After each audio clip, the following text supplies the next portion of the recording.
Polisi terpaksa menembak seorang warga Semarang Utara berinisial S karena terlibat kasus kejahatan seksual disertai perampokan. Pria berumur 32 tahun ini diringkus polisi kurang dari sepekan setelah aksinya terakhir memperkosa sekaligus merampok barang berharga milik seorang perempuan. Modus tersangka memasang akun Facebook palsu dan mengaku sebagai pimpinan agen penyalur pembantu rumah tangga di kota Semarang. Tersangka memanfaatkan minta dipekerjakan untuk menjaring korban.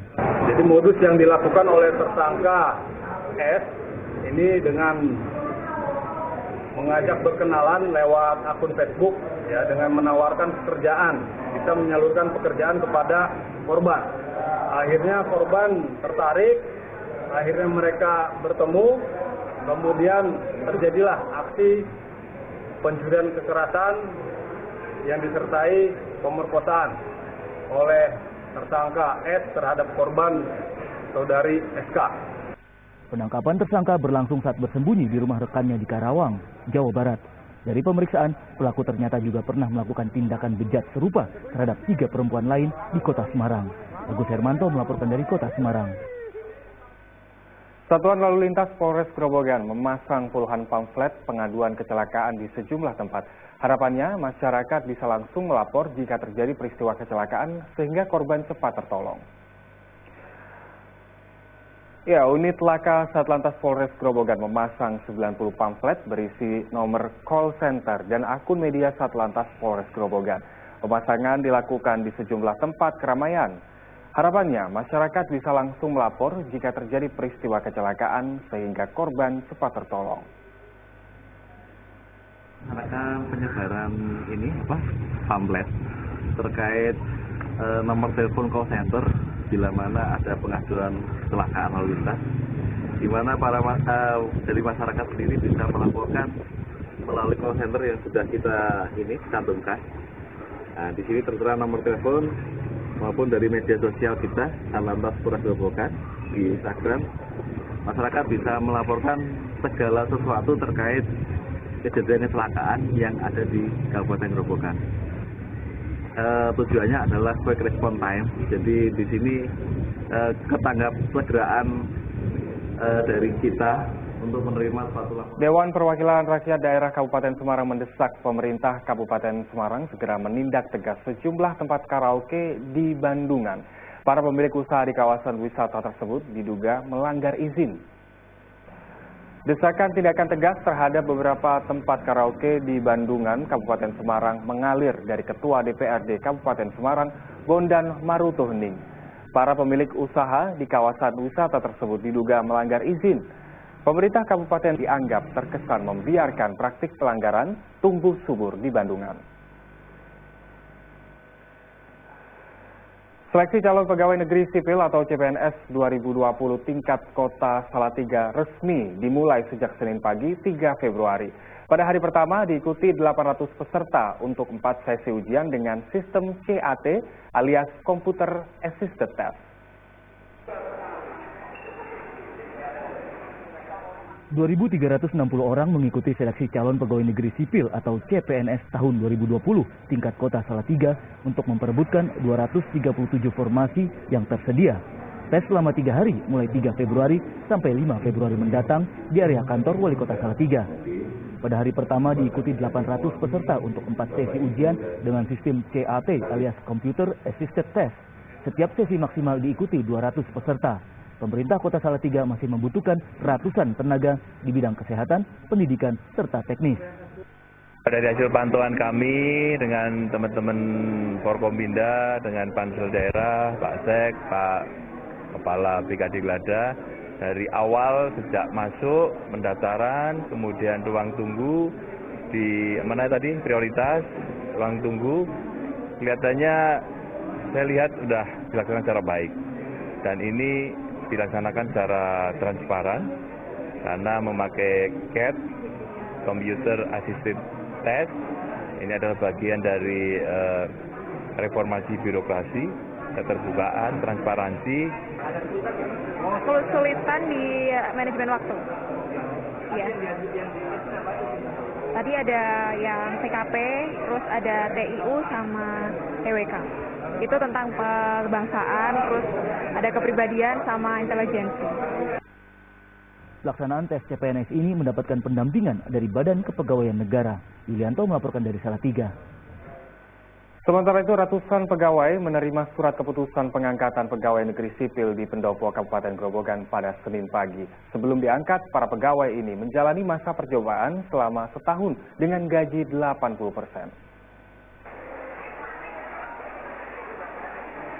Kebahagiaan menyelimuti 486 pegawai di Pendopo Kabupaten Grobogan pada Senin pagi. Status mereka sebagai calon pegawai negeri sipil telah berubah menjadi pegawai negeri sipil usai menerima surat keputusan pengangkatan. Para pegawai tersebut merupakan hasil seleksi tahun 2019. Penyerahan SK CPNS ke PNS dan juga pengambilan kompetensi karena sebagai ketentuan bahwa untuk penyerahan sudah paling lama 1 tahun. Jadi alhamdulillah genap 1 tahun kita serahkan hari ini untuk CPNS formasi 2019. Sebelum diangkat, para pegawai ini menjalani masa percobaan selama setahun dengan gaji 80%. Namun kini mereka mendapatkan gaji penuh sehingga harus bekerja lebih profesional. Arif Nur melaporkan dari Grobogan. Puluhan murid PAUD Nurul Huda di Desa Plosorejo, Kabupaten Blora terpaksa diliburkan pada Senin pagi. Ruang kelas tidak siap digunakan setelah terendam banjir sehingga banyak lumpur yang harus dibersihkan. PAUD Nurul Huda di Desa Plosorejo, Kabupaten Blora terpaksa diliburkan pada Senin pagi. 41 murid PAUD yang sempat datang kembali dipulangkan karena sekolah tidak siap digunakan usai terendam banjir pada Minggu sore. Hujan selama 5 jam membuat Desa Plosorejo diterjang banjir kiriman dari dataran tinggi. Meskipun banjir cepat surut, para pengurus PAUD harus kerja bakti membersihkan lumpur sisa banjir. Jam 4:30 banjir dengan ketinggian, kalau di sini mungkin setengah meter, ya Bu ya, setengah meter. Kalau yang di dekat jembatan itu hampir setinggi orang dewasa.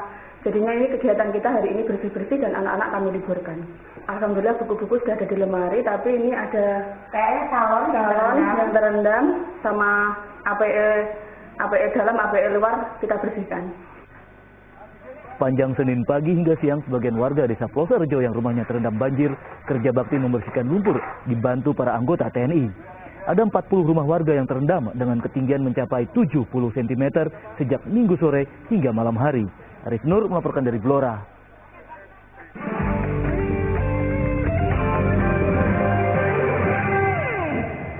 Kembali kami sampaikan berita Semarang Utama hari ini.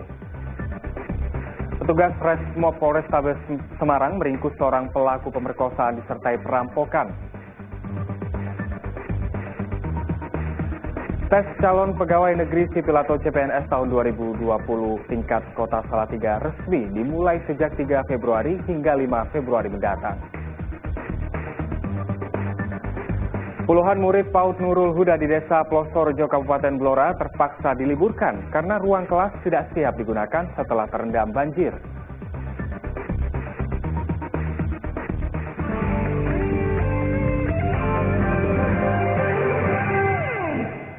Ya, harga cabai rawit merah di pasar tradisional Legi Parakan, Kabupaten Temanggung naik menjadi Rp80.000 per kilogram selama 2 pekan terakhir. Kenaikan ini imbas para petani mengalami gagal panen menyusul tingginya intensitas curah hujan.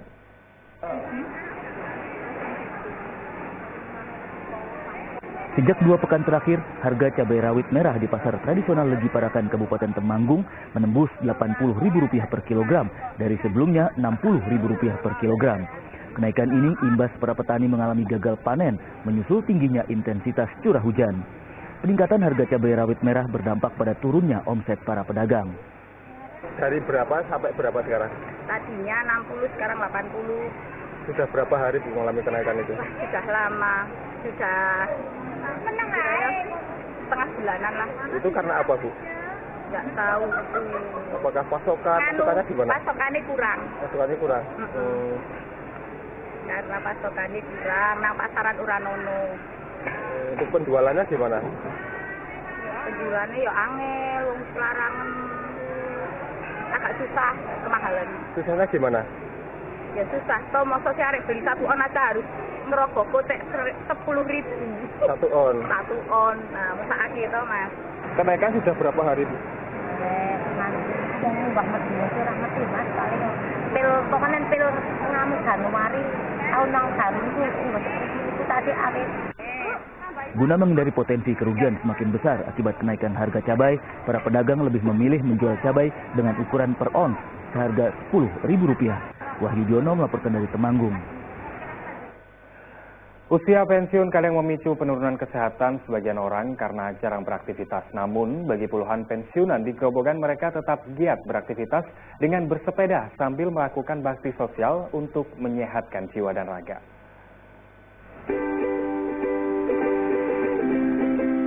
Selama mengisi waktu luang, 50 pensiunan di Grobogan memilih bersepeda. Selain menyehatkan dan ringan itu, sembari menikmati pemandangan sawah, sekaligus sejuknya udara yang bebas polusi kendaraan bermotor. Sedangkan untuk menyehatkan jiwa, para pesepeda yang tergabung dalam komunitas Pitagoras ini gemar mengadakan bakti sosial di sela-sela bersepeda sebagai wujud syukur kepada Tuhan. Dapat apa Bu ini? Dapat sembako, ada gula, ada mie, ada beras, ada lemak, dan apa semua. Masih ya susu. Gimana Bu perasaannya Bu? Ya senang sekali Mas. Ya senang sekali. Pak, pagi hari ini melaksanakan apa ini Pak? Pitagoras, goes, berbagi sesama. Perjalanannya sangat menyenangkan, lancar, sehat. Alhamdulillah sehat semuanya, dan kita mengadakan bakti sosial Pitagoras. Pititan Jiworogo jadi berkah parah. Kita sepekan sekali dengan rute pedesaan. Arif Nur melaporkan dari Grobogan. Ya, Indonesia punya banyak beragam karya seni unik dan menarik. Salah satunya adalah batik. Di Kabupaten Semarang terdapat batik alas Penggaron yang bermotif alam dan pariwisata sebagai penarik minat para wisatawan. Batik merupakan warisan budaya asli Indonesia. Setiap daerah memiliki ciri unik yang membedakannya dengan batik wilayah lain. Salah satunya batik alas Penggaron khas Kabupaten Semarang yang mengangkat tema alam dan pariwisata. Sesuai namanya, alas yang berarti hutan, hampir semua jenis batik Penggaron bermotif hutan cemara, aneka hewan, serta lokasi wisata menarik. Kain batik alas Penggaron dibuat secara tradisional melalui 2 metode, yaitu cap serta tulis. Alas Penggaron membutuhkan waktu 15 hari, sedangkan 4 hari untuk pembuatan satu kain batik cap. Dengan menggunakan handmade tangan, jadi adanya cap dan tulis. Jadi di alas Penggaron sini, kebetulan di sebelah wilayah ini itu merupakan daerah wana wisata Penggaron yang sebagian besar adalah pohon cemara ya, hutan pinus atau hutan cemara. Nah, itu kita angkat inspirasi dari hutan situ. Jadi kita mengangkat ada flora fauna, ada ayam alas, ada angkar menjuntai, ada pohon mahoni, ada akar lompong juga dan sebagainya. Dan seiring waktu berjalan, alhamdulillah kita sudah juga diakui oleh pemerintah tempat ya, terutama di Serindak. Kita dimasukkan ke UMKM juga, dan akhirnya motif-motif kita meluas dari yang lokal alas Penggaron, bahkan motif menjadi motif Kabupaten Semarang. Misalkan seperti bunga kopi, gedong songo, sama baru kelinting hewan legenda rawa pening, tuntang salah 3.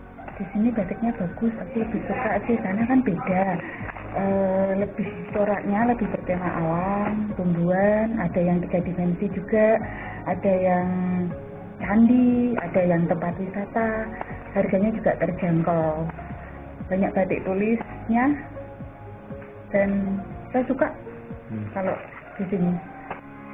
Selain menarik minat para wisatawan, batik alas Penggaron sudah tersebar di pasar lokal hingga mancanegara.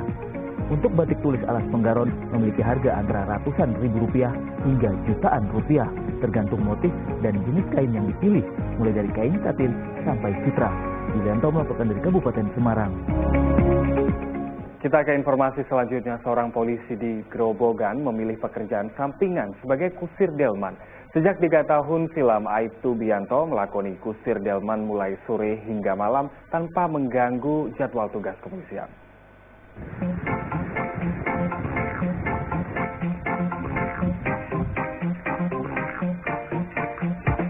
Siapa sangka kusir delman ini ternyata seorang polisi dari Desa Boloh, Kabupaten Grobogan. Aibtu Bianto bertugas sebagai Bayangkara Pembina Keamanan dan Ketertiban Masyarakat atau Babin Kamtipmas Desa Boloh. Sejak 3 tahun silam, Bianto melakoni pekerjaan sampingan sebagai kusir delman yang tidak mengganggu jadwal tugas kepolisian. Sebagai anak kusir delman, Bianto mahir mengendalikan kuda. Dia memutuskan membeli kuda dengan meminjam uang dari koperasi Polres Grobogan. Seiring berjalan waktu, usaha Bianto berkembang. Dia kini memiliki 3 kuda sehingga bisa membuka lapangan pekerjaan bagi warga setempat. Jadi dari kecil saya itu Bapak sebagai kusir dokat. Terus selelai cita-cita Bapak ingin jadikan saya seorang polisi dan tercapai saya jadi seorang polisi. Dan saat itu juga pernah lepas. Suatu saat saya hutang sama koperasi Polres, saya hutang untuk beli kuda 1 betina. Untuk sementara kita punya 2 tenaga, yang satu sebagai tukang ngarit, yang satu sebagai andong, dan yang satu lagi tak bikin andong sendiri untuk wisata di Grobogan, Bapak. Yang intinya kita ikut memajukan pariwisata Grobogan, yaitu andong pakai kereta, Pak. Jadi pakai malam kita pakai kereta roda 4, pakai lampu yang notabene-nya rutenya dari alun-alun ke kuliner. Seru? Terus? Pemandangannya bagus, keliling kota, keliling-keliling. Terus kalau ada kereta ini, tanggapan nanti gimana, Bu? Ada kereta ini di sini, kereta wisata ini. Bisa membantu sekali yang belum tahu kota Brodedi bisa naik kuda ini. Ya, bisa naik kuda. Menjadi kusir andong dijalani Bianto sejak sore hingga malam. Rata-rata per hari penghasilan tambahan sebagai kusir mencapai Rp100.000. Bianto bertekad mewujudkan cita-cita membuka lapangan kerja bagi banyak orang. Arif Nur melaporkan dari Grobogan. Informasi tadi mengakhiri jumpa kita pagi ini atas nama rekan yang bertugas, saya Ilham Ardiansyah. Terima kasih atas kebersamaan Anda, selamat beraktivitas dan sampai jumpa.